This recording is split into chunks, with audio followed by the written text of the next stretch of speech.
Lawyer condemns Tinubu's suspension of Rivers State Governor Fubara as unconstitutional, calls it illegal, cowardly and dangerous, very, very cowardly. Human rights lawyer Tinubu'S has criticized President Bola Tinubu's declaration of a state of emergency in Rivers State, arguing that the move does not grant the president the constitutional authority to remove a democratically elected governor. As in, way it has never happened anywhere before that a sitting president would suspend a sitting governor. Where? The only thing you can do is to impeach him. And the only thing you can do is to impeach the governor, not suspend him. Like, what is going on?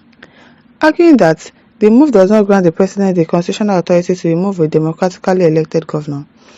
Tinubu, in a statement on Wednesday, said that while Section 305 of the 1999 Constitution as amended empowers the president to declare a state of emergency where there is an imminent threat to national security, public safety, or public order, it does not extend to the removal of an elected governor. So fine, you want to declare a state of emergency, go ahead and declare a state of emergency. But why are you suspending the governor for 6 months? Can you just imagine that? For 6 whole months or 6 months. He cited Section 188 of the Constitution, which outlines the legal process for removing a governor, including impeachment by the State House of Assembly. According to Tinubu's suspension of Governor Siminalayi Fubara and the Rivers State House of Assembly amounts to an abuse of power, yes, and a dangerous overreach, yes. Let's know we've entered military regime. We are now in a dictatorship regime. There's no democracy again. Because I don't understand why you would just wake up and say you want to suspend the governor because of what? You don't even have to declare a state of emergency because there is no state of emergency in Rivers State. There's no state of emergency anywhere.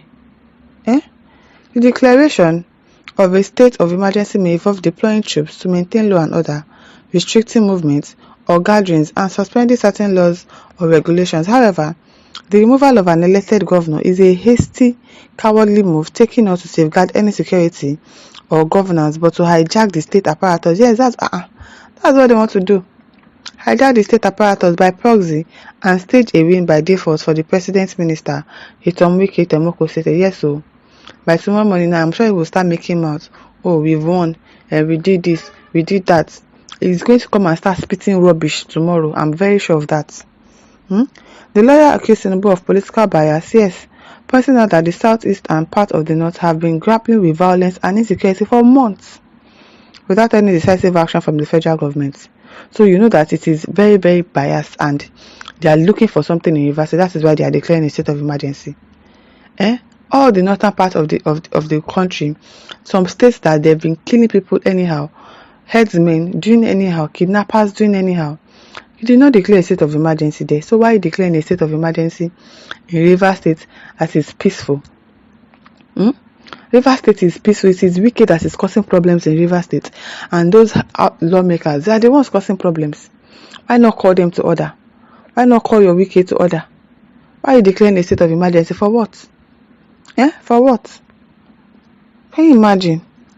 The entire southeast and some parts of the north have been under siege for several months now and sacked by gunmen, but the president is powerless to deal with the situation now.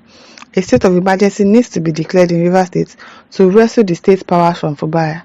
This is not defensible, Temoko argued. He warned that dissolving the democratic structures of Rivers State and imposing military control sets a dangerous precedent for Nigeria's democracy.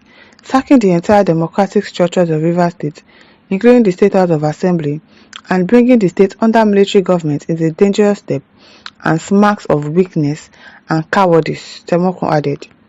Temoko's remark reflects growing criticism from opposition figures and civil society over Tinubu's handling of the Rivers State crisis. Many have accused the president of using executive power to strengthen political control rather than address the security challenges. Exactly. Wike is giving order. Wike is telling the president what to do. Just declare a state of emergency. People will rant and rant, but what is going to happen is going to happen. That's exactly what they are telling us. If they test this one now and it works perfectly, they are going to go to different states and do the same thing and take over the states. That's what they want to do. Similarly, another human rights lawyer, Inebehe Effiong, in a post on his X handle on Tuesday, said Tinubu has no constitutional power to suspend a governor. President Tinubu has no constitutional authority or power to suspend the governor of Rivers State and the members of the Rivers State House of Assembly, he said. The emergency power under the 1999 Constitution does not give such power to the president. I don't know the constitution book that they are reading. They should just drop our constitution in this country because they just do what they like. Nobody is following the constitution. Everybody is just doing what they like, picking what works for them. The emergency power under the 1999 Constitution does not give such powers to the president. Earlier on Tuesday, President Tinubu declared a state of emergency in Rivers State, citing escalating political tensions and security concerns. The declaration came amid a protracted power struggle between Governor Fubara and his predecessor Nyesom Wike, who now serves as the Minister of the Federal Capital Territory, FCT. Ebuka says, very true. Suspending a sitting and elected governor makes it more glaring that it's actually about power struggle. Yes, it's about the power struggle. Now, Wike is leading. According to our president, Wike will come and brag tomorrow. He is going to brag a lot tomorrow that yes, I've won him, I did this, I did that. Now they've suspended him. How can you suspend a sitting governor? Tinubu is only playing the dangerous Machiavellian politics in the disguise of exercising his constitutional right to declare a state of emergency. History would judge many politicians badly in this country. I'm telling you, the three people that we have in this country, the president, the deputy, the vice president, the senate president, the minister of FCT, all of them, they are nothing to write them about. Aminu Nasir says President Tinubu has no constitutional authority to unilaterally remove a sitting governor or dissolve a state legislature through a press broadcast. His actions are not only unconstitutional but dangerously authoritarian. Exactly. We are no longer in democracy. If people cannot come outside and take a decision on this and actually tackle this thing that the president has said and done, then we have entered a dictatorship era. There is no longer democracy again. We should just know that we are now North Korea. The only thing that we still have that surpasses North Korea is data, is still internet. And very soon they will take over that too. Using the military to eject a democratically elected governor is an outright assault on democracy.